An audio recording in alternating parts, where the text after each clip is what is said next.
Hello, I'm your host Jo Linsdell and this is Writers and Authors Television. Coming up in this episode, I'll be joined by author Virginia Jennings, who'll be telling us about her books and giving us a few tips on how to write sci-fi. I'll also be sharing some tips about how to optimize your Facebook fan page, so make sure you stay tuned. A big welcome to today's guest, Virginia Jennings. Hi Virginia. Please start off by telling us a little bit of your writing background, and then I'd love to hear your tips for writing sci-fi. Hi Jo, thanks for having me on Writers and Authors TV. As Jo just announced, my name is Virginia Jennings and I'm the author of 2 science fiction books, Visionary from the Stars and The Alien Mind. I've recently been doing a lot of rewrites in The Alien Mind, and I'm excited to announce I'll soon be releasing a second edition of my book in both paperback and ebook formats. The Alien Mind is about a young girl abducted by a separatist faction of aliens. They're out to enslave the whole galaxy and intend on using children to find out Earth's greatest weaknesses. The story takes a turn, though, as they're rescued by the Ayunintet and adopted into alien families. Reeve learns to use more of her mind and develop special abilities. These special abilities won't save her, though, when she's forced to face her abductors and her nightmares once again. Friendship, faith, fierce determination, and a belief that all beings were created with equal rights to freedom are the only things that can save her and the entire galaxy from being taken over. This new edition will feature new scenes as well as a brand new cover illustrated by yours truly. I'm also considering adding some new illustrations to the interior of my book as well. I love drawing. Drawing is what helps me climb over that dreaded writer's block. It also helps me describe my characters and scenes a bit better. For examples of my illustrations, you can also check out my book Visionary from the Stars, in which a team of explorers are sent on an intergalactic scavenger hunt to find pieces of an alien artifact. I'm also working on 2 different fantasy stories at the moment. You can find out more about the progress I'm making on my website, www.virginiajennings.webs.com. Even though I'm working on fantasy at the moment, my first love has and always will be science fiction. The question I'm most often asked about science fiction is, how do I come up with fresh new ideas? Well, you can start by watching science fiction movies. Then think of something that hasn't been done before. Think of something far out and seemingly outlandish and put a whole new twist on it. Check out some science books from your local library and read those for inspiration. Books on quantum theories were always my favorite.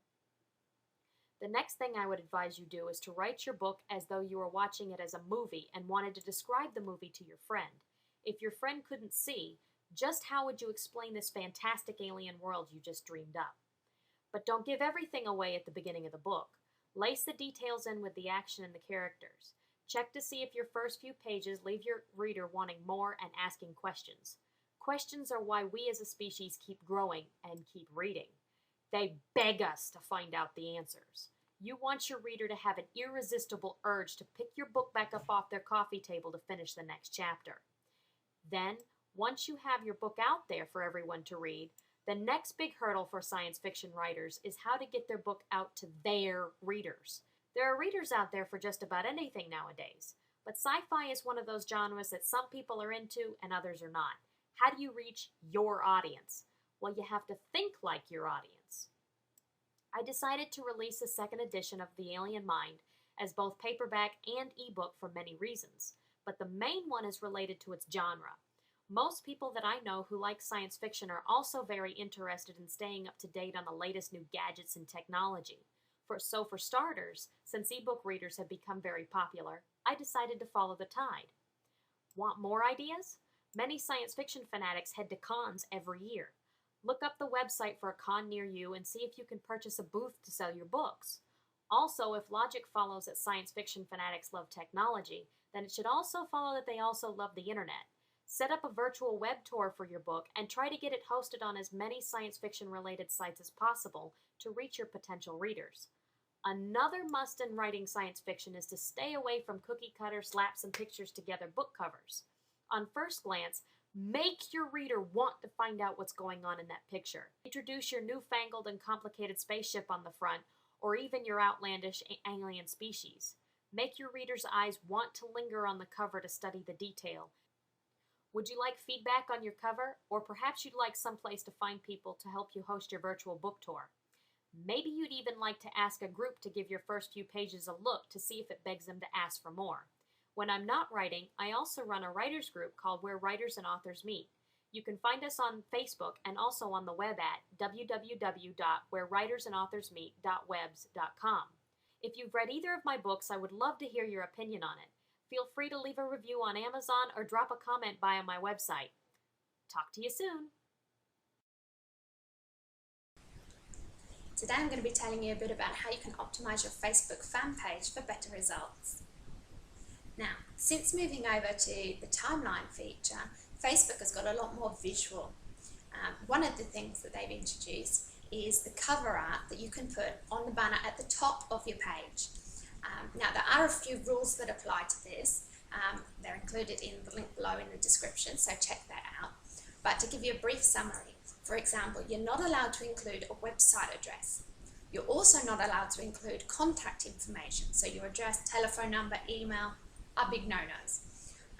You also are not allowed to include any information about special offers or discounts on your products. Now, you might not be able to include that information in the actual banner, but you can create separate banners for promotional efforts. For example, you could have a special offer or money off deal. You create the banner, which you can then upload as a photo to your page. You can then have the choice of either highlighting it so that it goes the whole width of your page, or you can pin it so it remains at the top part of your page, regardless of the other posts that come on, and that will stay there for about a week. You want to make good use of your About box. Now, this is located just below your profile picture. It's a very small box, so make sure that you're using it wisely. You'll want to make sure that your website, from which you want to direct traffic from Facebook to, is in the first few words of the actual text. You'll also want to make sure that all your keywords are included. When it comes to pictures, you'll notice that Facebook cuts them in their new design. So when you're uploading pictures, especially if you're doing promotional banners, you want to make sure that they're to the correct size. Now, the box that appears on your actual wall is 404 by 404. So this means when you're designing your banner, if you do it to that size, the entire banner will be posted directly to the wall without having any cuts on it. Facebook gives us the opportunity to add additional tabs to our pages. Now, this is great news because it means that we can add additional information to the page and we can use it to our advantage. For example, as an author, if you have multiple books, you might want to set up a tab which takes directly to a personalised A-store, for example, for your books on Amazon. Now, this means that you can earn money through their affiliate program and have all your books in a store ready to purchase with a click button directly from your Facebook fan page. Now, other things you might want to do, if you're doing a freelance writer, then you might want to have a contact form where people can query you about writing assignments. There's lots of other things you can do as well, so you might want to have a play around with that and see what you can come up with. But when you come to doing the page, it's a good idea to personalise the icon that goes with that tab. This is quite easy to use. You just go in and you upload the picture that you want to have on that page. Now, each page is unique, so what works on one might not work on the other, but there's a few things that you can do to help increase your page interaction. Now, one of these is using visual content. It's been proved across the board that visual content gets the most likes, comments and shares. Now, you won't want to do exclusively photos uploaded, but it's a good way to get the ball rolling. You'll also want to ask questions. Now, asking questions is a great way to get feedback from your readers as well about what they like, what they don't like, what they would like to see from you in the future, what they liked and didn't like about your book, various other things. So it's a great way to ask a few questions, try and get a conversation going. It's social media, so build those relationships. Video content is also great. So share some videos as well on there. They're a great way to get people engaged and offer them something different from the usual posts that get updated. For example, you might want to share this video. Basically, the biggest tip that I can give you is to experiment. What works on one page will not work on another. So find out more about what your readership is after, what their interests are, and tailor your content to suit them. Page insights are a great way to find out what content is having most success with your readers. So check them regularly so you can see which posts have had the most comments, most likes and most shares. Now that's the kind of content that your readers want, so you want to tailor it to suit their needs. If you've liked this episode, then please click the like button below and feel free also to share it with all of your friends. Click the subscribe button above so you don't miss next month's episode.